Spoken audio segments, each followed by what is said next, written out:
নমস্কার বন্ধুরা, নেচার লাভার ইউটিউব চ্যানেলে নতুন একটি ভিডিও নিয়ে আপনাদের সামনে হাজির হয়েছি। যেসব বন্ধুরা আমার ভিডিওটি প্রথম দেখছেন তাদের বলবো, আমার চ্যানেলে অনেক ভিডিও আছে। ভিডিওটা ভালো লাগলে লাইক, শেয়ার, সাবস্ক্রাইব করে পাশে থাকবেন এবং বেল বাটনটি অলে ক্লিক করে দেবেন। পুনরম বন্ধুদের অনেক ভালোবাসা। ছাদে যারা বাগান করছেন তাদের হয়তো এই সময় একটু জবা গাছের পাতা কুঁকড়ে যাচ্ছে বা পাতা ছোট হয়ে যাচ্ছে। আমারও একটি হয়েছে, কিন্তু আমি খুব তাড়াতাড়ি এই সমস্যার সমাধান করেছি। কি করে এটা ভালো করলাম সেটাই আমি আপনাদের সঙ্গে শেয়ার করছি। অযথা সময় নষ্ট না করে তাড়াতাড়ি বলছি কি করলাম। আমি একটি ফাঙ্গিসাইড 2 লিটার জলে 1 চামচ দিয়ে তার সঙ্গে একটু শ্যাম্পুর পাতা দিয়ে গাছের পাতায় ভালো করে স্প্রে করেছি সপ্তাহে 2 দিন।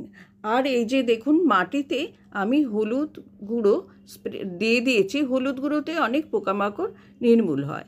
দেখুন, 5 দিনের মধ্যেই কিন্তু আমার পাতাগুলো আস্তে আস্তে একটু ঠিক হয়েছে। দেখতে পাচ্ছেন বন্ধুরা, এইভাবেই কিন্তু আমি করেছি।